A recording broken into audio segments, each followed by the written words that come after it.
Assalamualaikum warahmatullahi wabarakatuh. Perkenalkan, nama saya Andi Ahmad Alifes dengan NIM 2303062. Di sini saya ingin membaca tugas ketiga dari metodologi penelitian, yaitu terkait hasil penelitian dan pembahasan. Adapun yang pertama yaitu gambaran umum Rumah Sakit X.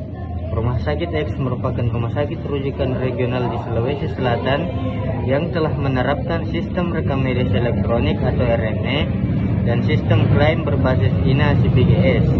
Untuk pasien BPJS Kesehatan, sistem kodifikasi penyakit di rumah sakit ini dilakukan oleh petugas rekam medis yang telah menjalani pelatihan dasar pengkodean menggunakan ICD-10. Namun, pelaksanaan kodifikasi masih menghadapi beberapa tantangan terkait kelengkapan dokumen medis, keterbatasan sumber daya manusia, dan sistem yang belum sepenuhnya terintegrasi. Kemudian yang kedua adalah hasil penelitian.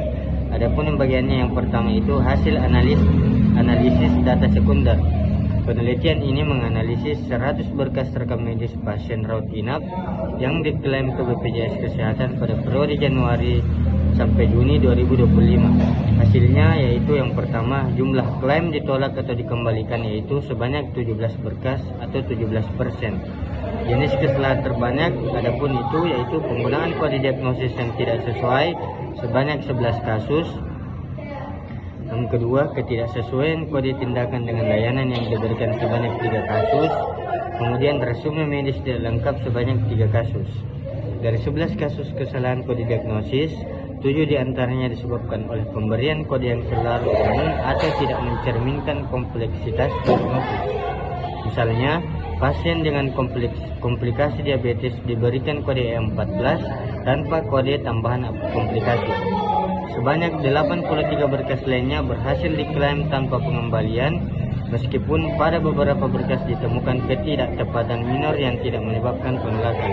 Kemudian yaitu yang kedua, ada hasil wawancara atau data primer.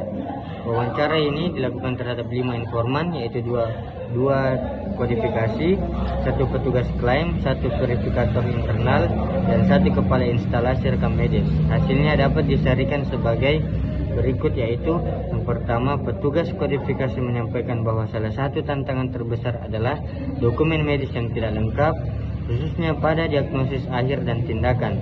Hal ini menyulitkan dalam menentukan kode ICD-10 yang tepat. Kemudian yang kedua, petugas klaim menyatakan bahwa banyak klaim yang dikembalikan BPJS karena perbedaan antara layanan yang tercatat dan kode tindakan yang diajukan.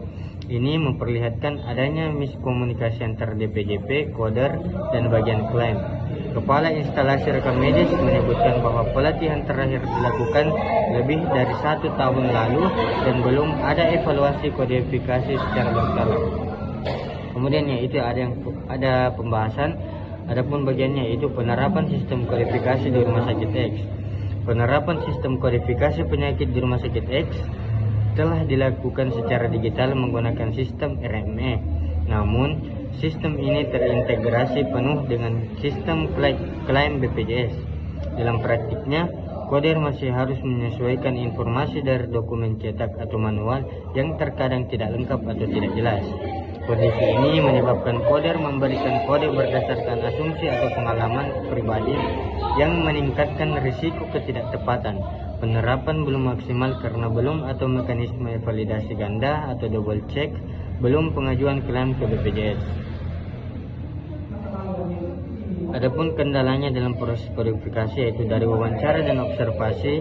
Beberapa kendala utama dalam penerapan kodifikasi di Rumah Sakit X meliputi yaitu yang pertama, dokumen medis tidak lengkap. DPJP seringkali tidak mengisi diagnosis akhir atau tindakan secara rinci. Kemudian yang kedua, pelatihan tidak berkelanjutan atau banyak koder belum mendapatkan pembaruan pengetahuan terkait perubahan versi ICD atau pembaruan dari BPJS. Kemudian yang ketiga, tidak ada audit rutin, tidak tersedia sistem pengawasan dan evaluasi kode secara berkala. Kemudian yang keempat, beban kerja tinggi.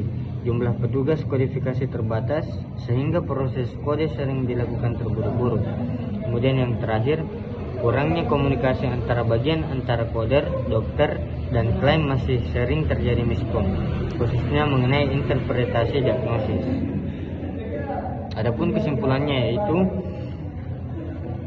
Berdasarkan hasil penelitian dan pembahasan yang telah dilakukan, dapat disimpulkan hal-hal sebagai berikut. Yang pertama, penerapan sistem kodifikasi penyakit di Rumah Sakit X telah menggunakan rekam medis elektronik atau RME dan standar ICD-10. Namun, implementasinya belum sepenuhnya optimal. Beberapa koder masih mengandalkan dokumen manual yang tidak selalu lengkap, sehingga menimbulkan risiko kesalahan kode. Yang kedua, ketepatan kodifikasi diagnosis dan tindakan sangat berpengaruh terhadap klaim asuransi, di mana 17% dari 100 berkas yang dianalisis ditolak atau dikembalikan oleh BPJS. Penyebab utamanya adalah kesalahan dalam pengkodean diagnosis, penggunaan kode yang terlalu umum, dan resume medis yang tidak lengkap. Ketiga, kendala utama dalam proses kodifikasi antara lain tidak lengkapnya dokumentasi medis oleh DPJP. Kedua, minimnya pelatihan dan pembaruan pengetahuan koder. Ketiga, tidak adanya audit atau validasi kode yang konsisten. Keempat, beban kerja yang tinggi dan komunikasi lintas bagian yang masih lemah. Kemudian yang bagian keempat, upaya perbaikan yang dapat dilakukan Rumah Sakit X mencakup peningkatan pelatihan berkala untuk koder, integrasi sistem informasi antara RME dan klaim BPJS, validasi kodifikasi secara ganda, audit rutin, serta penyusunan SOP terbaru sebagai pedoman standar kerja. Adapun penutupnya yaitu, penelitian ini menunjukkan bahwa keberhasilan proses klaim asuransi sangat ditentukan oleh akurasi sistem kodifikasi penyakit yang diterapkan oleh rumah sakit.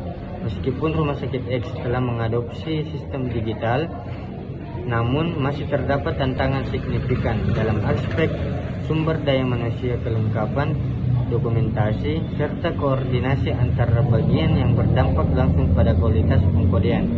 Melalui evaluasi ini, diharapkan manajemen Rumah Sakit X dapat mengambil langkah strategis dalam meningkatkan kualitas kodifikasi, baik dari segi sistem, prosedur, maupun pelatihan sumber daya manusianya.